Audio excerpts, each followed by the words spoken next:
నా పేరు వచ్చేసి Mohammed Mansoor, మాటూర్ village, Rayakot mandal, district Sangareddy.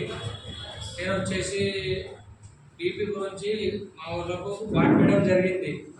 First ఏంటంటే హాస్పిటల్ వెళ్ళిన తర్వాత ఒక 3 నుంచి 4 lakhs ఖర్చు అయినాయి.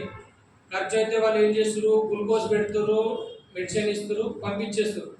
మళ్ళీ 1 day 2 day తర్వాత మళ్ళీ నైట్ 10 గంటలకు వస్తే 10 గంటలకు వెళ్ళాలి. ఎప్పుడు వస్తే ఏ టైంకి వస్తే ఆ టైంకి మళ్ళీ హాస్పిటల్ తీసుకెళ్ళాలి. ఏమైంది మేడం ఇట్లా ఎందుకు అవుతుంది, ఏమైంది సార్ అంటే, మీరు ఏదైనా పర్సనల్ ఇంట్లో ఏదైనా ప్రాబ్లం గొడవ పెడుతురేమో, మీ ఫ్యామిలీ నుంచి డబ్బులు తీసుకురమ్మని గొడవ పెడుతురో ఏదుందో మాకు అసలు సంబంధం లేదు. మేము ట్రీట్మెంట్ చేస్తున్నాము. ఒక 1 time 2 tablets, 3 times పొద్దున, మధ్యాహ్నం, సాయంత్రం 3 సార్లు 2 టాబ్లెట్లు వేసుకుంటుంది. అయినా కంట్రోల్ కాలేదు మీకు. ఆయన ఏం చేసింది, ఒకటే ఏం చేయాలి, ఇంకా డబ్బులు ఖర్చు పెట్టినా ఈ ప్రాబ్లంలో ఉన్నా నేను, అయినా అసలు అర్థం కాకపోయేది నాకు. అయితే దాని తర్వాత ఏమైంది, అక్కడ చాల్కి ఎక్స్రోలో షాప్ ఉంది నాది.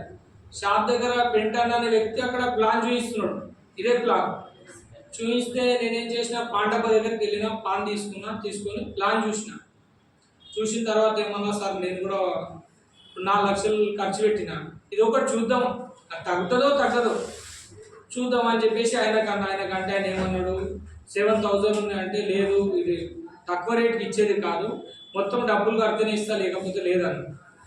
అనేసరికి నేను ఏం చేసినప్పుడు మొహమ్మద్ సార్కు కాల్ చేసిన, సార్ అప్పుడు మీరు ఏదో బెడ్ తీసుకొచ్చినామన్నారు, అది ఏంది సార్ అని చెప్పేసరికి ఆయన వచ్చి నాకు ఎక్స్ప్లెయిన్ చేసిండు. తర్వాత మేడం దగ్గర పంపించిండు, అక్కడ నుంచి తీసుకొచ్చిన తర్వాత 3 days నుంచి నేను హాస్పిటల్ వెళ్ళడం బంద్ చేసిన. సాయంత్రం కానీ మధ్యాహ్నం కానీ నేను అసలు నా బిజినెస్లో 1% కూడా మైండ్ ఉండేది కాదు. ఎప్పుడేమైనా ఫోన్ చేస్తుంది, ఎప్పుడు వెళ్ళాలి, ఎప్పుడేమొస్తుంది. నాకు ఇంకొక ప్రాబ్లం, భయం ఏం చెప్తుంది, ప్యారలైసిస్ వస్తుంది, లేదంటే కాల్ చేయబడిపోతుంది, ఏదో ఒకటి చెప్తుంది, డాక్టర్స్ భయపెట్టేస్తుంది. దానివల్ల నేను ఎప్పుడైనా ఆమె ఫోన్ వచ్చిందంటే కథం ఆమె ఇంట్లో వణికిపోతుంది, ఏమైంది ఇప్పుడు ఏం చెప్తుంది అని చెప్పేసి. ఒక వారం రోజుల తర్వాత మళ్ళీ వచ్చి బీపీ చెక్ చేయించిన, అదే చౌరస్తులో చెక్ చేయించిన తర్వాత నార్మల్ ఉంది. ఫస్ట్ 180 190 ఉండేది. వారం తర్వాత చెక్ చేపిస్తే 130/80 నార్మల్గా వచ్చేసిన తర్వాత మళ్ళీ ఒక 10 రోజులు ట్యాబ్లెట్ వాడారు, వాళ్ళు ఇచ్చిన ట్యాబ్లెట్ 10 రోజులు వాడిన తర్వాత అప్పుడు మొత్తం 120కి వచ్చింది. 120కి వచ్చినప్పుడు నేను ఏం చేసిన అంటే, ట్యాబ్లెట్ అవసరం లేదు మనకు, దీంతో కవర్ అయిపోతుంది, ట్యాబ్లెట్లు వద్దని చెప్పేసి ట్యాబ్లెట్ ఇప్పుడు టోటల్గా బంద్ చేయించిన. ఇప్పుడు ఎలాంటి ప్రాబ్లం లేదు. ఇంతవరకు హాస్పిటల్ నుంచి ఏమైనా సార్ అని ఫోన్ చేసి కూడా హాస్పిటల్ వెళ్ళలేదు. నేను వేరే జాగాలో చూపించిన, ఏం ప్రాబ్లం లేదు, మంచిగా ఉంది అని చెప్పి మేడం.